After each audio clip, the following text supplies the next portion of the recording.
guys. Let me roll my window up so you can actually hear me. How are you guys doing today? Hopefully everyone is good. So I have a really exciting package waiting for me at home. I ordered the new Sarah Happ Dream Slip number 2. And it is her, I already have her Dream Slip that comes in the jar and I love it so much. But this is the Dream Slip that comes in a tube. So the original one was sort of intended to be used at night as a sleeping mask, but I cannot speak today. What is going on?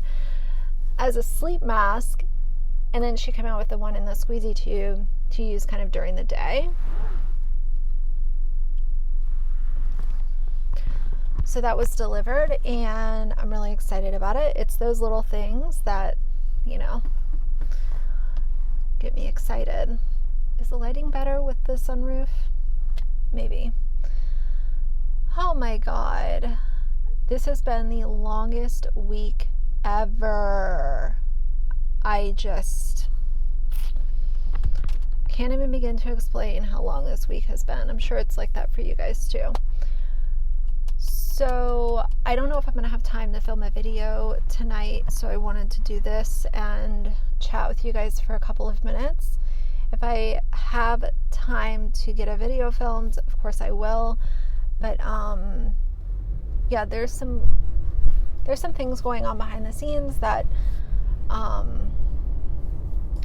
there's just a couple other things that need my attention right now. So my time is a little limited and my headspace is a little foggy too. So bear with me, but I know you guys are always super understanding about stuff and I appreciate it more than you guys know. So what I want to talk about today is, I've been kind of sitting back and watching a lot of this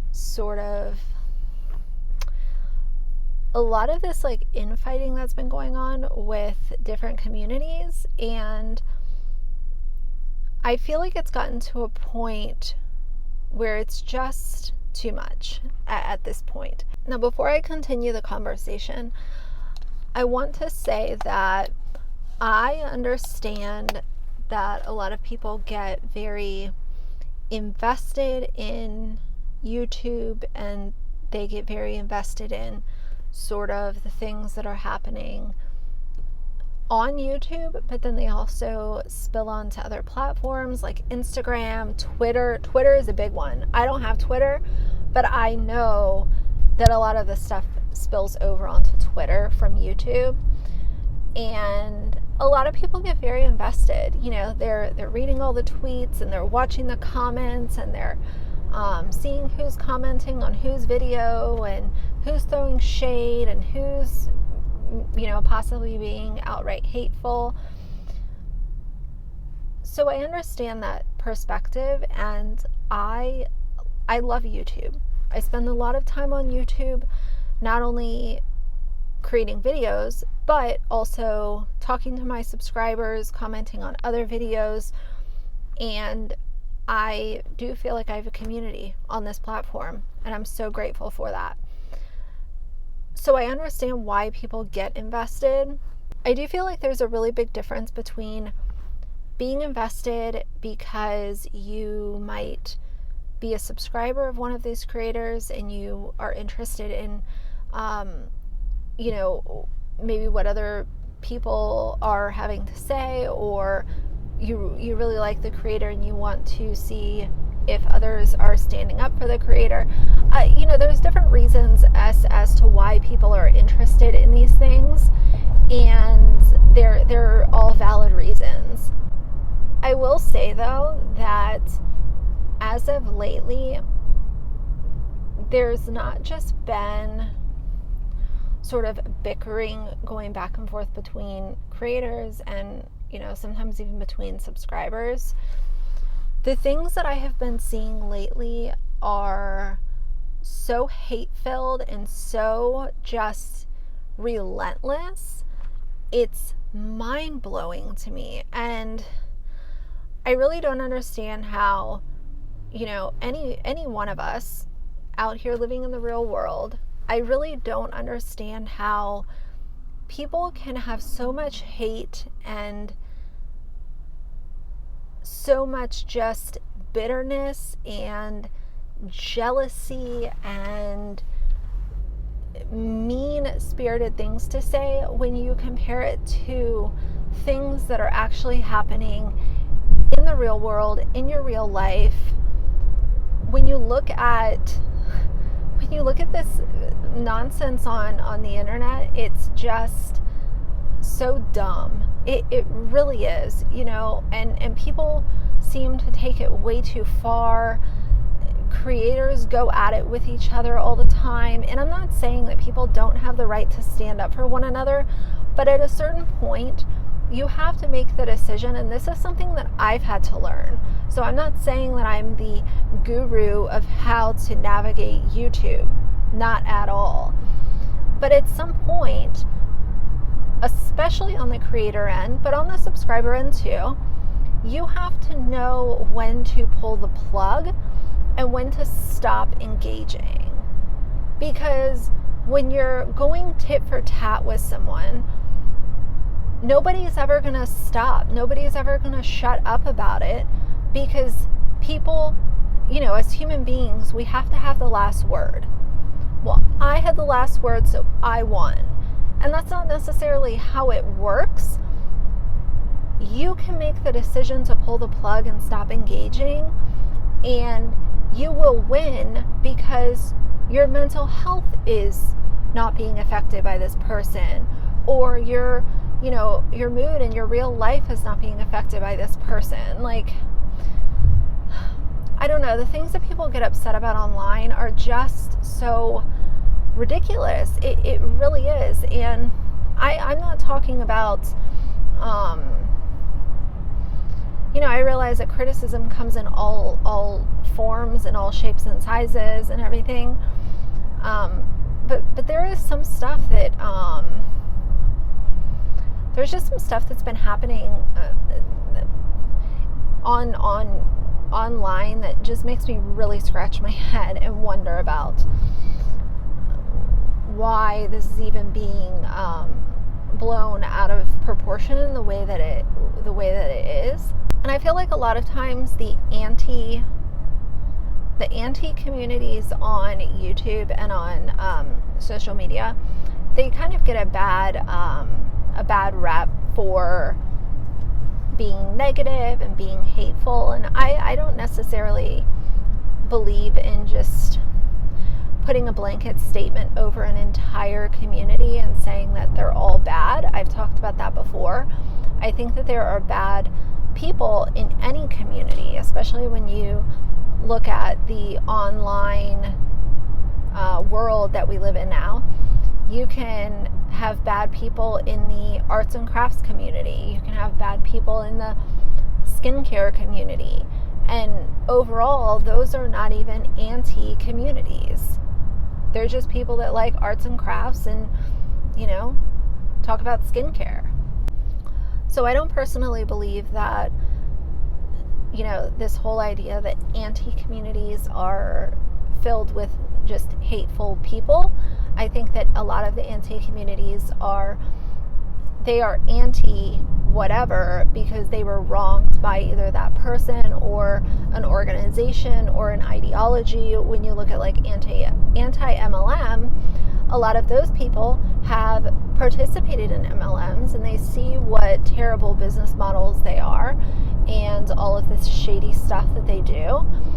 So once they get out of that, then they are anti-MLM. That doesn't necessarily apply to every single anti-community, because if you look at the anti-family vlogger community on YouTube and other platforms, I would consider myself anti-family vlogger, but it's not because I was a family vlogger. It's just because I can see that it's not right to make a bunch of money off the backs of your kids and show their, intimate moment of their lives to strangers on the internet. So I hope all of this makes sense. It's just some of the stuff that I've seen. When you start to get into people sharing their opinions and criticisms and stuff, that's one thing. And there are people that share their criticisms that I might not necessarily agree with their delivery or the criticism itself, but we all have a right to do that.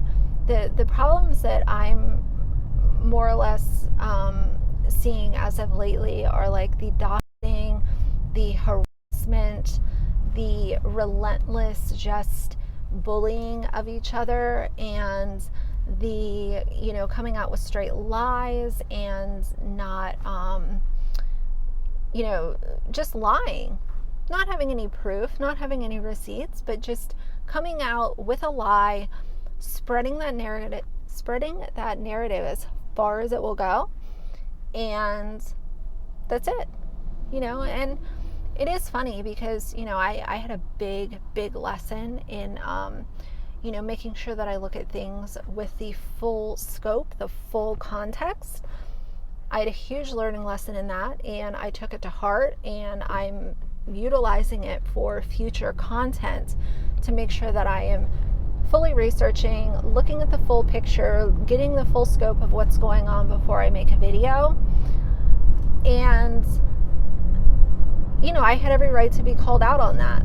However, then you also have other YouTubers who turn around and do the same thing, and it's not keeping the same energy. Like, you cannot just allow, you can't just like criticize someone for doing, that's the whole like idea of being an absolute hypocrite, because you want to cancel everybody for doing this thing, and then you turn around and do that thing by not fact checking and not doing the proper research. It's just crazy to me. It really is. So the hypocrisy and stuff, like, whatever with that. Like, there's always going to be hypocrisy, and hell, there might be some times where I'm a hypocrite, not intentionally, but none of us are perfect.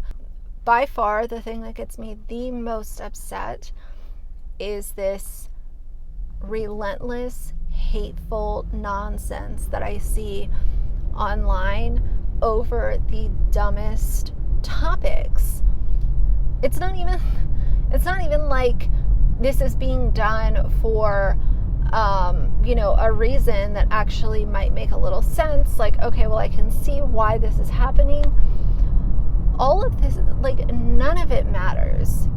None of it matters. As soon as you shut down your phone or shut off your computer at the end of the night, the things that most people are being so ridiculously hateful and vile about online do not matter to your personal life. So, I don't know. I don't even know if what I'm saying makes sense. YouTube should be a fun place. We should be able to sign on to YouTube, and even if we're talking about serious topics and maybe sharing some more unpopular opinions, we should all feel safe to share those opinions online. And as creators, we shouldn't feel like, oh, well, if I say one wrong thing, then I'm going to have a hate mob after me. I don't know. It just sort of seems like everyone's fuse is a lot shorter, and it's scary. It really is. I feel like there's going to be a serious thunderstorm here. It's like gray, but it's still bright. That's why I put my glasses on, because I'm trying to not squint so much. So, anyway, I really hope that all of this makes sense. I would just say, if I was going to give any piece of advice around this whole topic, it would be that if you feel like someone is being extremely hateful towards you, where you start to worry about the relentlessness that they're coming after you with, if they're going out of their way to just use a million profanities and continue to pick and pick and pick and pick, just disengage. It's so much easier to pull the plug, walk away, turn your phone off for the rest of the night, or at least turn it off for an hour, go for a walk, do a face mask, go walk your dog, go, whatever. Do something to get off of your device and clear your head. And if you feel like you are constantly having this negative interaction on a certain person's channel, then maybe it's time to reevaluate, is this person's channel worth my social media currency? Because, and I know people hate when I use that word, but it does make so much sense, because let's just say that you're watching a YouTuber that is not monetized yet. If you are subscribing to that channel and you are watching their videos and you don't agree with their content, or you don't feel good when you're, in their comments or whatever, you are still helping that YouTuber get to the threshold so that they can be monetized. And I think that's sometimes people forget that, because even with small channels that don't have 1,000 subscribers, if you are one of their subscribers, then you are helping to build those blocks, and you are also allowing them to get closer to that threshold of 4,000 watch hours so they can be monetized. So you might not be paying them right now, but your social media currency still matters. So either way, guys, I'm going to close this video out here, and hopefully I will be able to get some filming done, but we will see. For now, if you liked the video, please leave a like and a comment, and if you'd like to see more from me in the future, please subscribe. I'll see you guys soon. Bye.